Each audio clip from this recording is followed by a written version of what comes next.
राव ने लिखा है, डिग्निटी एंड स्टेटस वालों की ही दुनिया है, लगता है धन से ही सब रिश्ते नाते हैं, धन के बिना जिंदगी बेमानी सी लगने लगी है, कुछ मार्गदर्शन करें गुरुजी। दो शब्द गलत उपयोग किए हैं साथ में राव जी, डिग्निटी और स्टेटस। डिग्निटी और स्टेटस का आपस में कोई रिश्ता नहीं है। डिग्निटी इंटरनल है, स्टेटस आउटर है। हर स्टेटस वाले की डिग्निटी नहीं होती और हर डिग्निटी वाले का बड़ा स्टेटस हो जरूरी नहीं होता, तो ये अलग अलग मसले हैं। Dignity is always internal. और धन, लोग धन के बारे में इतना कंफ्यूज क्यों होते हैं? मैं हमेशा कहता हूँ धन इम्पोर्टेंट है, बेहद बेहद ज़रूरी और महत्वपूर्ण है, इसको कभी भूलना ही नहीं चाहिए। जो इसको भूलेगा वो मुश्किल में पड़ेगा। सब रिश्ते नाते धन पर खड़े हैं कि नहीं खड़े हैं, ये एक गुत्थी है। सब नहीं खड़े हैं, बहुत सारे तो खड़े हैं। धन एक जीवन में लुब्रिकेशन जैसा है, वो जीवन की परिस्थितियों को लुब्रिकेट करता है, सरल बनाता है, सहज बनाता है। अब समस्या यहाँ पर होती है कि धन की उपयोगिता को जानना या धन के ऑब्सेशन में पड़ना। उपयोगिता को जो जानेगा वो उसकी व्यर्थता को भी जानेगा। दो चीज़ें धन में संतुलन ले आती हैं, लेकिन धन का ऑब्सेशन वो व्यक्ति को विकृति में ले जाता है। संबंधों में और धन में हमेशा संबंध की गहराई का ही चुनाव करना चाहिए। कई लोग धन के प्रति इतने ऑब्सेस्ड हो जाते हैं कि अपने संबंधों को चोट पहुंचाते हैं, नुकसान पहुंचाते हैं, वो मानसिक विकृति है। लेकिन पूरी दुनिया को सुधारने जा नहीं सकते। तुमने लिखा है कि लगता है धन से ही सब रिश्ते नाते हैं। अगर ये लगता है तो धन को फिर पैदा करने के स्रोत ढूंढने चाहिए, और नहीं स्रोत हैं तो स्वीकार कर लेना चाहिए कि ठीक है, कुछ लोग ऐसे ही हैं, लेकिन तमाम लोग ऐसे भी हैं जो हमारे होने से जुड़ते हैं। लेकिन एक चीज़ हमेशा ध्यान में रखनी चाहिए, रोचक है, थोड़ा परेशान करने वाली भी चीज़ है कि ये जो संसार है ना, ये आईने जैसा है। जो दिखता है वो कहीं कहीं हमारा ही प्रतिबिंब होता है।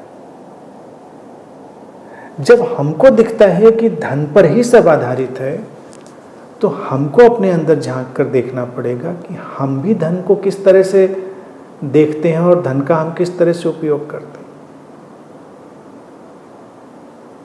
जैसे लोग कहते हैं कि बहुत अहंकार है दुनिया में, तो ये वक्तव्य हमेशा उसी व्यक्ति का होता है जो अपने अहंकार से पीड़ित होता है।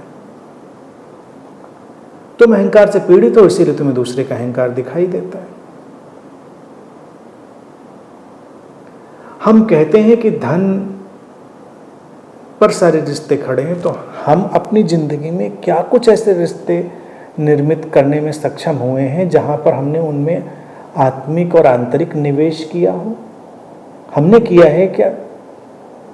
हमने स्वयं किया है? वो जो काम हम स्वयं नहीं करेंगे उसकी मांग हम दूसरे से कैसे करेंगे?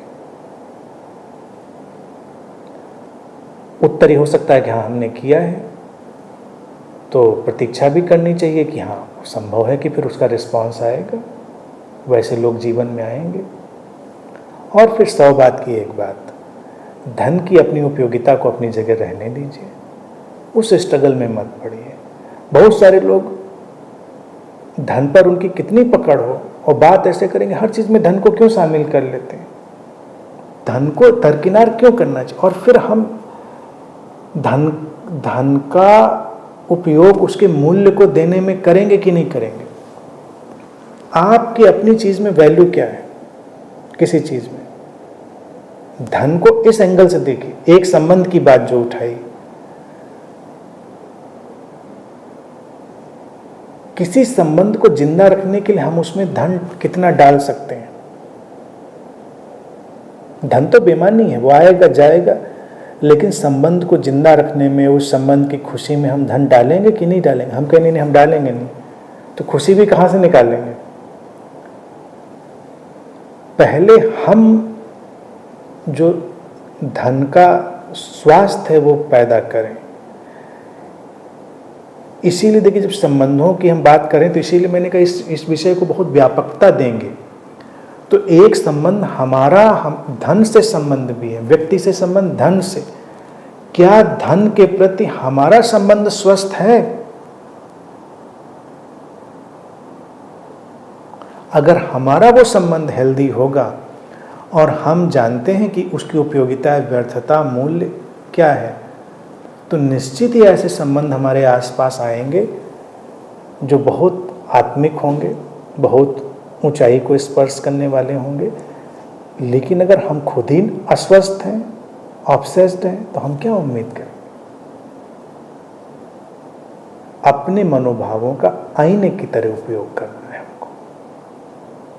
धन का निवेश करिए संबंधों को सुंदर बनाने के लिए। जो आपके प्रियजन हैं उनको कुछ उपहार दीजिए, कुछ इन्वेस्ट करिए, कुछ अच्छा करिए उनके लिए, और फिर देखिए कि बिना निवेश के भी कितने सुंदर संबंध निकल के आ जाते हैं। लेकिन पहले धन का क्रिएटिव यूज तो करिए।